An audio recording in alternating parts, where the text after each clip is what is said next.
Irmãos, mais uma vez a gente está aqui para compartilhar um pouquinho daquilo que Deus tem falado com a gente. Hoje eu queria compartilhar com os irmãos o texto que está lá, a palavra de Jesus, em João, no capítulo 15, do versículo 13 até o versículo 17.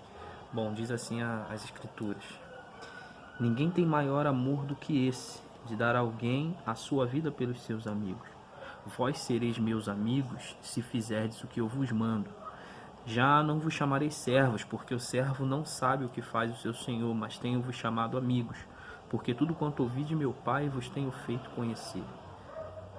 Não me escolheste vós a mim, mas eu vos escolhi a vós, e vos nomeei, para que vades e deis frutos, e o vosso fruto permaneça, a fim de que tudo quanto em meu nome pedirdes ao Pai, ele vos conceda. Isso vos mando, que vos ameis uns aos outros. Jesus aqui explica pra gente que a maior expressão de amor possível da humanidade, a maior expressão de amor possível da vida, foi feita por ele. Jesus, dar a sua vida por seus amigos. A condição para ser amigo de Jesus é a obediência ao que ele manda.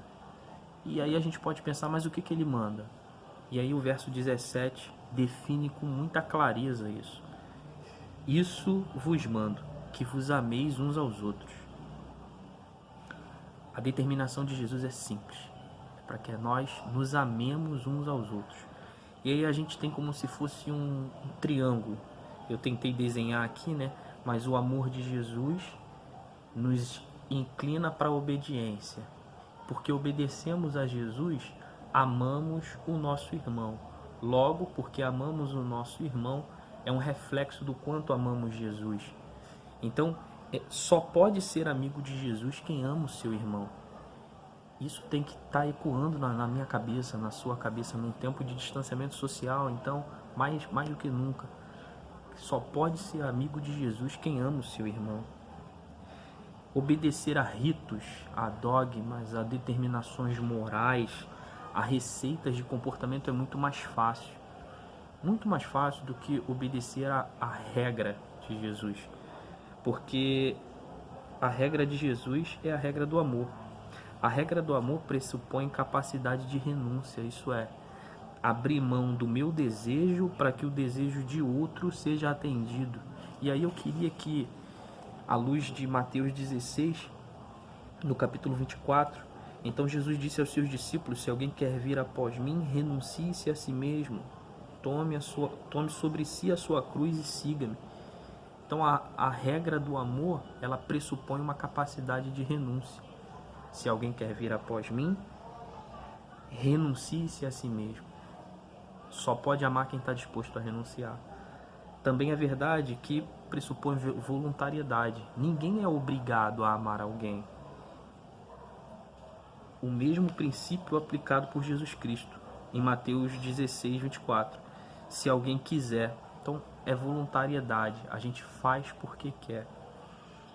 E a regra do amor, ela exige atitude. Vós sois meus amigos, se fizerdes. Em Mateus 16, um outro texto que a gente leu aqui agora, tem os verbos negue-se, tome. O amor se evidencia na prática. O amor não é um conceito, o amor não é uma ideia. O amor é uma atitude prática, factível. É na prática da obediência que a gente observa o amor. Toda a amizade, ela pressupõe algum tipo de obediência. Mas para a amizade com Jesus, ela é condição indispensável. Então, se você quer ser amigo de Jesus, permanecer amigo de Jesus, obedecê-lo é inegociável. Eu e você precisamos estar dispostos a renunciar, a sermos de maneira voluntária, a sermos voluntariosos nesse amor. E qual é o outro ponto que eu anotei aqui? E ter uma atitude. Amamos, a evidência do amor, a evidência do que amamos, é a atitude que temos. Que eu e você possamos observar essas três coisas e colocá-las em prática. Foi para isso que nós fomos chamados, para amar as pessoas. E não existe maior expressão de amor do que anunciar o evangelho a essas pessoas.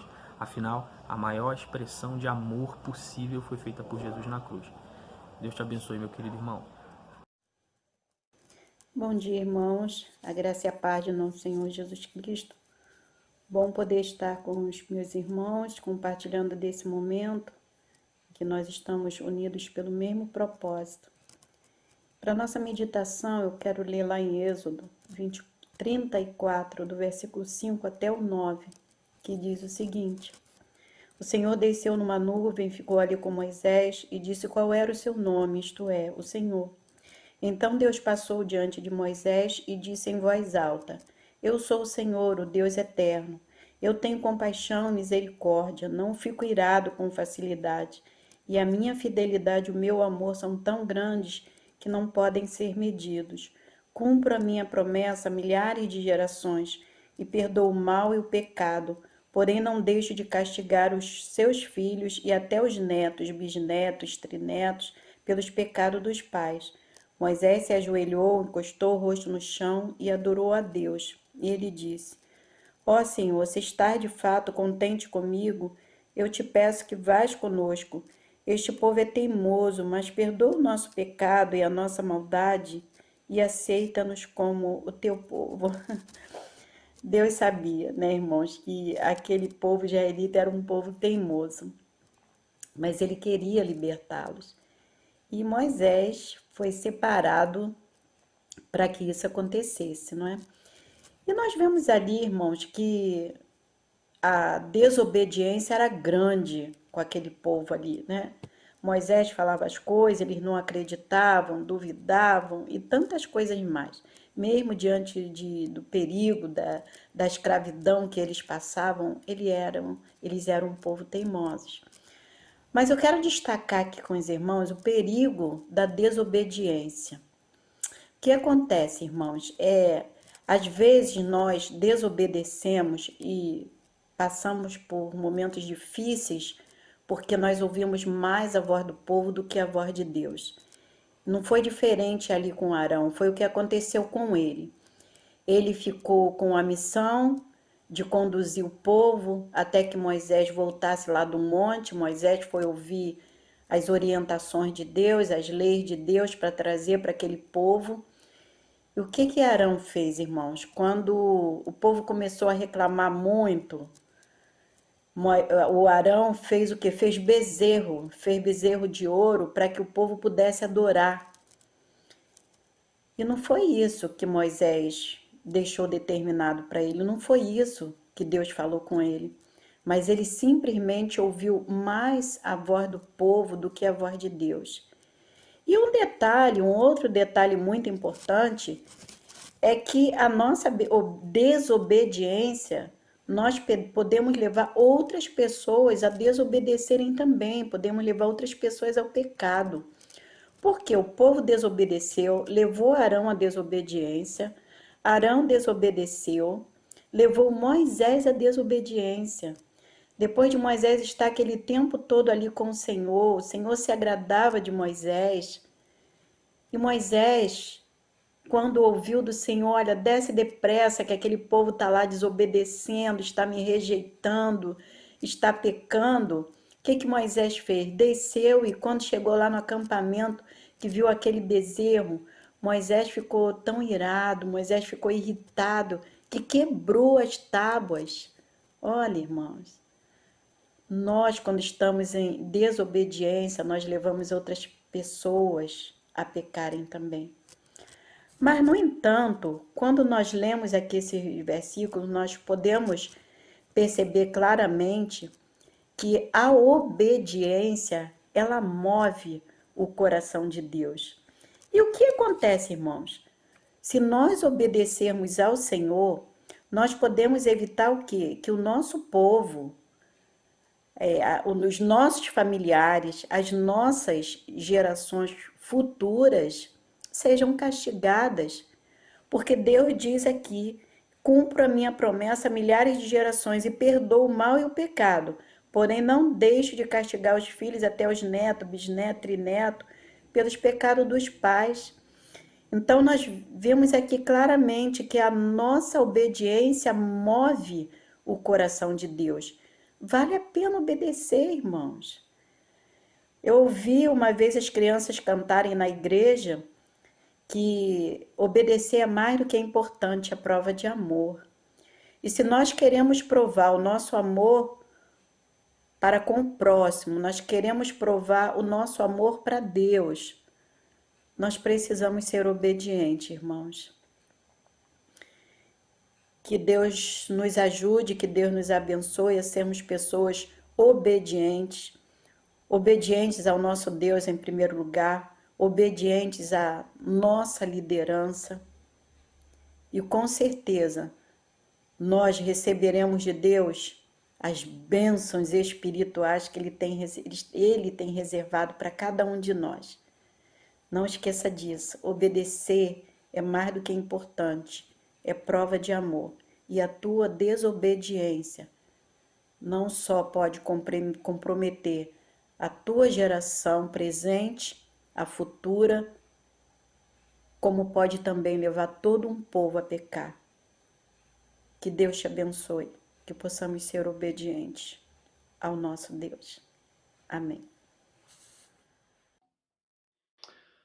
Olá, amada e querida e abençoada Primeira Igreja Batista de Oswaldo Cruz, amados e queridos irmãos. Gostaria de, nesse momento, compartilhar um texto bíblico com vocês e compartilhar a palavra com vocês. Por favor, abram sua Bíblia, seja no celular, seja a Bíblia física, né? Lá na carta do apóstolo Paulo aos Filipenses, capítulo 2. Vamos compartilhar um pouco a palavra. Amém? Capítulo 2, versículo 1. Assim diz a palavra do Senhor. Por estarem unidos com Cristo, vocês são fortes. O amor dele os anima. E vocês participam do Espírito de Deus. E também são bondosos e misericordiosos uns com os outros. Amados e queridos irmãos, gostaria de compartilhar com vocês que nós hoje somos participantes da família do Senhor. Nós somos hoje unidos com Deus por meio de Cristo. E o que eu tenho a dizer para vocês nesse momento? Apesar dessa fase turbulenta, essa fase louca, essa fase que nós estamos passando por conta de coronavírus, por conta de depressões, pessoas perdendo emprego, crise financeira, o Senhor nos anima. O Senhor Jesus nos deixa fortes, individualmente e coletivamente também como igreja. Então eu gostaria de desafiar você, se aproxime mais do Senhor. Porque quanto mais próximos estamos de Deus, mais próximos estamos cumprindo a vontade do Senhor, mais bondosos, mais misericordiosos, mais fortes ficaremos, não só conosco mesmo, mas também com cada um da comunidade cristã, com cada um dos nossos irmãos e com cada pessoa que precisa de nós. Jesus possa te abençoar, Jesus possa encher o teu coração de alegria. Deus é bom. Por estar unido com Cristo, vocês são fortes. O amor dele nos anima. O amor do Senhor nos dá alegria, nos anima e nos enche de esperança. Que a esperança, através do amor de Cristo, transborde sua vida, a vida de sua família. Jesus te abençoe abundantemente. Um grande abraço. Olá, meus irmãos, graça e paz. Eu gostaria de compartilhar com você a palavra do Senhor, se encontra em Mateus capítulo 6, do verso 9 em diante. Portanto, orem assim: Pai nosso que está no céu, que todos reconheçam que o teu nome é santo. Venha o teu reino, que a tua vontade seja feita aqui na terra como é feita no céu. Dá-nos hoje o alimento que precisamos. Perdoa as nossas ofensas, como também nós perdoamos as pessoas que nos ofenderam. E não nos deixes que sejamos tentados, mas livra-nos do mal, pois teu é o reino, o poder e a glória para sempre. Amém. Jesus está ensinando os seus discípulos a orar. Jesus está ensinando os seus primeiros discípulos a orar. E essa oração fica registrada para que ela chegue até nós nos dias de hoje. E nesse tempo tão difícil, nesse tempo de pandemia, nós precisamos exercitar, nós precisamos praticar a oração no dia a dia. Agora Jesus ensina alguns critérios para essa oração, ensina algumas lições. A primeira coisa que ele fala é que o Pai é nosso. Não é o meu Pai, não é somente o seu Pai. Ele é o Pai nosso, Ele é o Pai da coletividade, Ele é o Pai dos discípulos. Pai nosso que está no céu, santificado seja o teu nome. Nós precisamos entender e compreender que Deus é santo.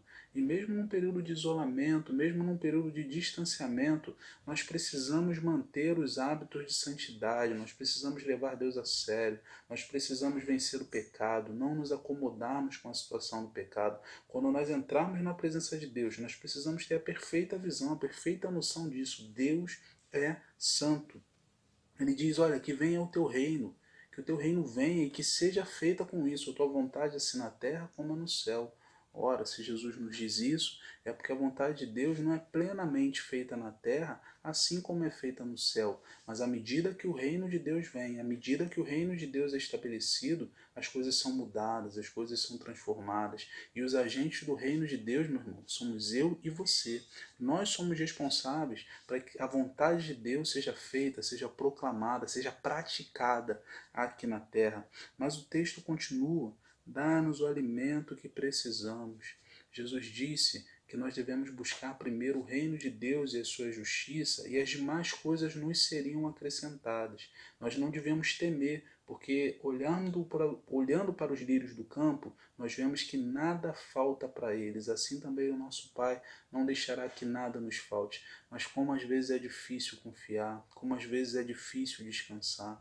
Esse exercício, então, nesses dias deve estar sendo uma prática muito difícil. Mas Deus está no controle das nossas vidas e Ele quer desenvolver fé nos nossos corações nesse momento. Que nós possamos confiar em Deus, que nós possamos descansar nele. Agora, mais uma coisa muito interessante ele fala aqui. Ele fala, perdoa as nossas dívidas. Como? Como perdoamos os nossos devedores. Que esse momento seja um momento da oração. É um momento em que nós precisamos nos transformar ou nos tornar em perdoadores. Jesus, ele condiciona aqui. Ele diz, perdoa assim como perdoamos. O amor de Deus, o amor que Deus ele derrama nas nossas vidas, ele precisa ser demonstrado para as outras pessoas. A palavra de Deus diz em 1 João, como é que nós vamos amar a Deus? Como nós dizemos que amamos a Deus que não vemos se nós não amamos o próximo que vemos? Então nós precisamos amar o nosso irmão, nós precisamos amar e perdoar aquela pessoa que às vezes pisa no nosso pé, aquela pessoa que às vezes nos ofende, mas isso é muito importante para que tenhamos uma oração eficaz. E ele termina com uma frase gloriosa, ele fala, porque teu é o reino, teu é o poder e a glória para sempre. O nosso Deus é um Deus que reina, ele é um Deus poderoso, a glória dele é hoje, foi ontem, é hoje, será eternamente. A glória de Deus é para sempre. Nós não vamos ser sucumbidos por um problema, nós não vamos ser sucumbidos por uma enfermidade. A nossa glória transcende a glória da terra, porque a nossa glória nós fazemos parte, da glória de Deus. Nós estamos aqui para glorificar o nome de Deus e para cumprir os propósitos dele na nossa vida.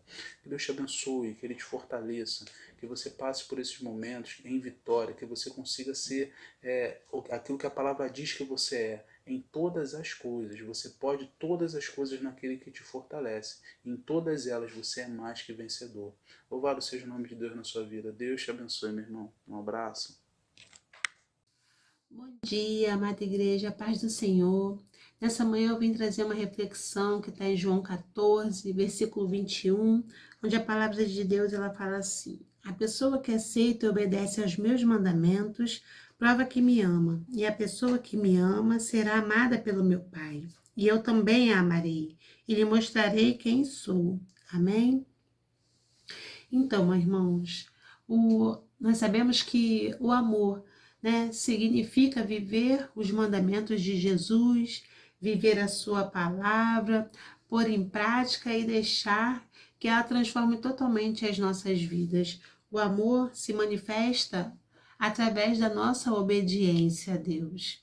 E o que me chama a atenção nesse capítulo de João 14 é o que o Senhor, por 3 vezes, ele fala do amor ligado à obediência ao Senhor. No versículo 15, o Senhor fala assim, Jesus continuou, se vocês me amam, obedeçam aos meus mandamentos. No 23, Jesus respondeu, a pessoa que me ama, obedecerá à minha mensagem, e o meu Pai a amará, e o meu Pai e eu viremos viver com ela. Obedecer a Deus implica colocar nossa fé nele.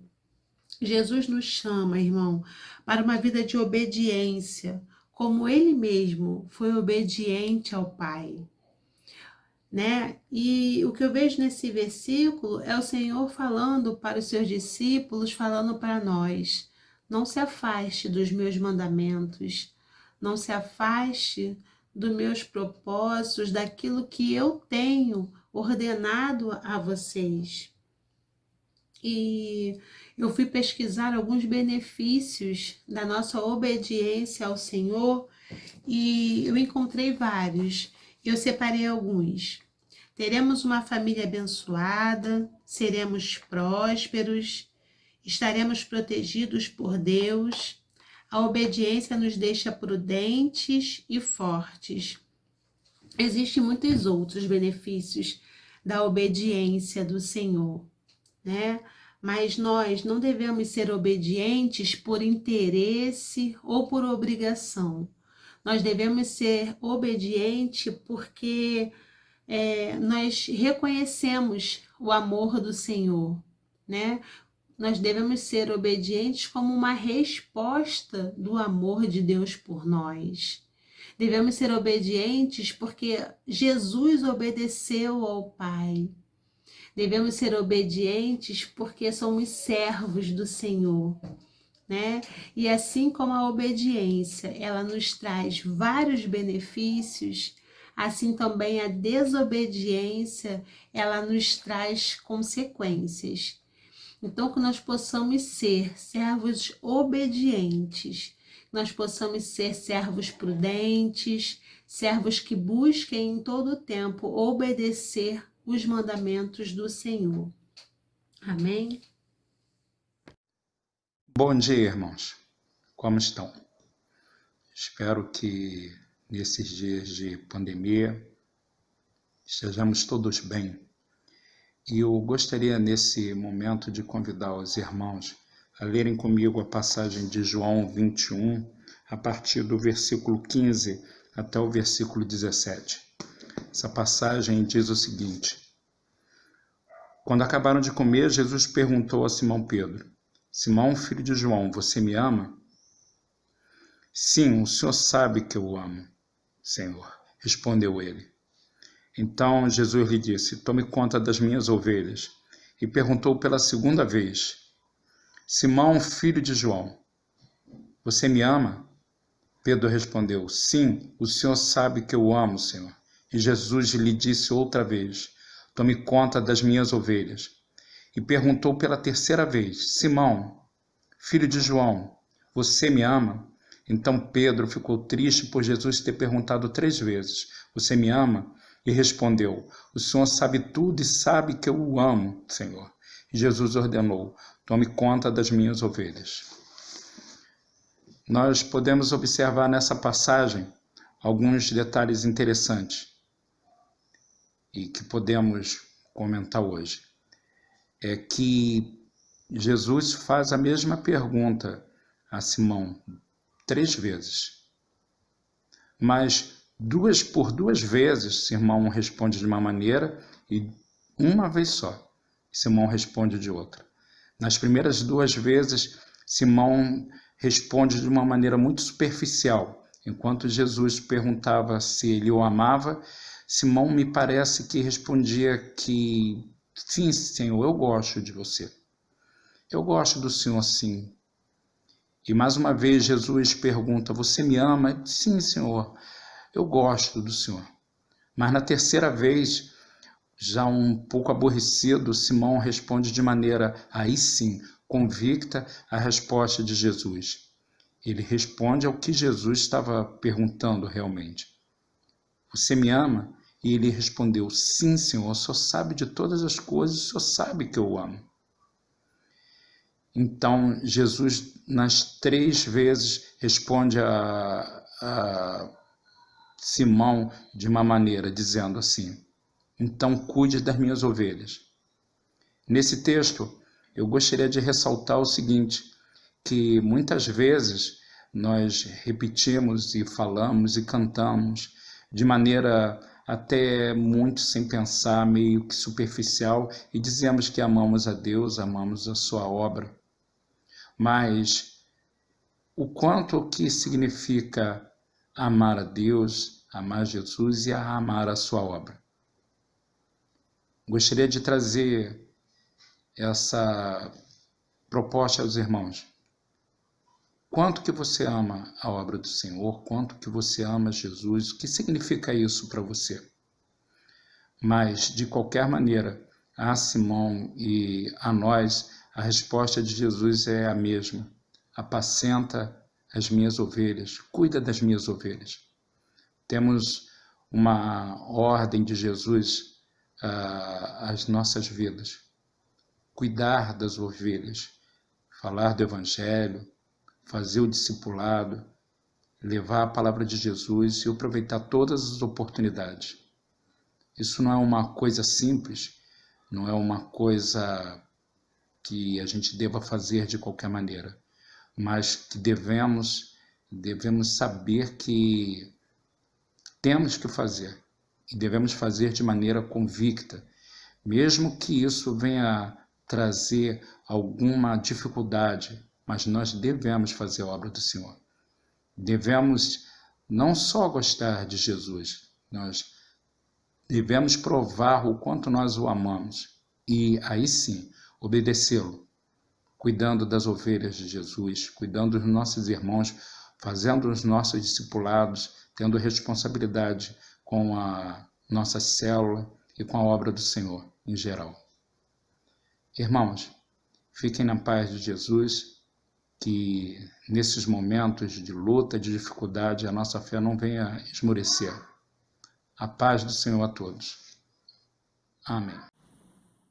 Olá, irmãos. Muito bom estar aqui com os irmãos, podendo buscar ao Senhor, podendo clamar ao Senhor neste tempo.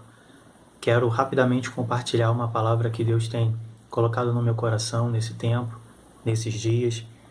Se encontra em Filipenses, capítulo 4, versos 6 e 7.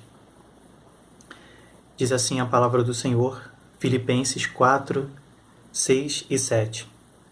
Não fiquem preocupados com coisa alguma, mas em tudo sejam conhecidos diante de Deus os pedidos de vocês, pela oração e pela súplica, com ações de graças. E a paz de Deus, que excede todo o entendimento, guardará o coração e a mente de vocês em Cristo Jesus. A palavra do Senhor nos orienta a não nos preocupar com coisa alguma. E essa preocupação na qual ela se refere é uma preocupação excessiva, uma preocupação que nos impede de confiar em Deus. E aí talvez a principal pergunta seja, é possível, principalmente nesse tempo, não ter esse tipo de preocupação no nosso coração? A gente tem visto, ouvido tanta coisa e às vezes o nosso coração é levado a uma preocupação, a um pensamento tão aflito, né, de tal maneira que às vezes a gente pensa que não tem como não se preocupar. Mas a palavra de Deus nos diz que é possível a gente não se preocupar excessivamente. E ela vai nos orientar a entregar a nossa oração. Não é uma oração de qualquer jeito, não é uma oração feita com pressa. É uma oração que a gente separa um momento para orar. É uma oração em que a gente entra no nosso quarto ou num lugar que você tenha reservado para isso, um momento que você dedica para falar com Deus e para ouvi-lo também. É uma oração com respeito, com reverência, com humildade. E nós precisamos apresentar esta oração diante de Deus, assim como também apresentar as nossas súplicas, ou seja, os desejos mais profundos do nosso coração. Aquilo que o nosso coração tem se preocupado, aquilo que o nosso coração ali está desejoso.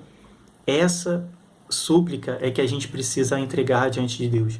E tudo isso com ações de graça, ou seja, com gratidão. Nós precisamos sempre ser gratos a Deus por tudo que Ele já tem feito por nós. Às vezes a gente é tendencioso a reclamar de muitas coisas, mas dificilmente a gente para agradecer por todas as bênçãos que Deus tem nos concedido. E o apóstolo Paulo vai nos orientar a entregar a nossa súplica, a nossa oração com gratidão. E temos a garantia que a paz do Senhor, a paz que ninguém consegue entender, a paz que excede todo o entendimento, guardará o nosso coração. E o sentido de guardar aqui que a palavra diz é proteger o nosso coração. Proteger das preocupações, proteger dos pensamentos ruins, dos sentimentos ruins. Então, essa paz vai guardar a nossa mente e o nosso coração. Que possamos colocar em prática essa orientação que a palavra nos dá, né? E possamos a cada dia confiar no poder, na soberania, no amor e na misericórdia do Senhor sobre as nossas vidas. Que Deus nos abençoe, que Deus nos fortaleça, que Deus nos ajude a caminhar nesse tempo. Amém? Graça e paz, amados irmãos. O texto para a nossa reflexão se encontra no livro de Gênesis, capítulo 22, versos 1, 2 e o 12. Eu quero ler com os amados. Diz assim a palavra de Deus. Algum tempo depois, Deus pôs Abraão à prova. Deus o chamou pelo nome e ele respondeu: Estou aqui. Então Deus disse: Pegue agora o seu filho, o seu único filho, a quem você tanto ama, e vá à terra de Moriá, ali na montanha que eu lhe mostrar, queime o seu filho como sacrifício. No dia seguinte, Abraão se levantou de madrugada, arreou seu jumento, cortou a lenha para o sacrifício e saiu para o lugar que Deus havia indicado. Isaque e 2 empregados foram junto com ele. Verso 12. O anjo disse: Não machuque o menino e não lhe faça nenhum mal. Agora sei que você teme a Deus, pois não me negou o seu filho, o seu único filho. Temos aqui algumas lições preciosas para as nossas vidas e eu quero deixar basicamente 3 para os amados. Primeira lição que a gente vê aqui, queridos, é com relação ao amor. Abraão, ele amava seu filho, o próprio Deus fala isso, né? Pegue o seu filho que você tanto ama e o sacrifique. Mas Abraão amava a Deus sobre todas as coisas. E essa é a primeira lição, é o primeiro mandamento. Amar a Deus sobre todas as coisas. Abraão, ele foi obediente. Ele amava sim ao seu filho, mas ele amava a Deus sobre todas as coisas. E ele tinha confiança em Deus. A segunda lição que a gente tira aqui se encontra lá no verso 3, que ele fala assim: No dia seguinte, Abraão se levantou de madrugada, arriou o seu jumento, cortou a lenha para o sacrifício e saiu para o lugar que Deus havia indicado. A segunda lição que a gente aprende aqui é que Abraão, ele não saiu de qualquer maneira para fazer o sacrifício. Mesmo sendo seu filho amado, Abraão, ele se preparou. E nós, como servos do Senhor, nós precisamos estar preparados para fazer a obra de Deus, com organização. Amém? E a terceira lição que a gente vai tirar daqui é que quando a gente obedece, quando a gente faz a vontade de Deus, as bênçãos vêm. Lá no verso 12, quando Abraão ia imolar o seu filho, o anjo bradou do céu: Abraão, não faça mal para o seu filho, agora eu sei que você teme a mim e eu me obedece. Então, a gente precisa estar atento à vontade de Deus. O próprio Jesus, quando foi para o sacrifício, quando ele estava a caminho da cruz, ele orou a Deus e ele falou: Senhor, se for possível, afasta de mim esse cálice. Claro que era possível para Deus afastar o filho dele desse cálice, mas não era a vontade dele. Então, Jesus, ele mesmo fala: mas não seja feita a minha vontade, seja feita a sua vontade. Então, amados, quando a gente trata de amor e obediência, a gente precisa botar a vontade de Deus em primeiro plano. E aqui, Abraão, ele colocou a vontade de Deus em primeiro plano. Ele foi obediente à voz do Senhor. E ele amou a Deus acima de todas as coisas. E esse é o ensinamento que a gente tira para a nossa vida. Estamos passando por momentos difíceis, estamos passando por momentos bastante turbulentos, mas até no momento de sacrifício, até no momento de dor, Abraão foi obediente a Deus, oferecendo o seu Isaque. Nós precisamos muitas das vezes abrir mão do nosso Isaque. Abrir mão do nosso Isaque é abrir mão de algo que tem nos impedido de estarmos colocando Deus em primeiro lugar nas nossas vidas. Então, essa é a vontade do Senhor. E a vontade dele ela é boa, perfeita e agradável. Amar a Deus sobre todas as coisas. Ser obediente à sua voz. Ser organizado. Gera bênção. Nós vamos ver no finalzinho do texto, depois os irmãos deem uma olhada lá, que Abraão ele foi tremendamente abençoado. E a descendência dele era tão numerosa que não dava para contar, como as areias da praia ou as estrelas do céu. O desejo do meu coração é que nós sejamos obedientes a Deus, que nós amemos ao Senhor sobre todas as coisas e que isso venha gerar para cada um de nós bênçãos sem medidas. Que o Senhor os abençoe. Amém.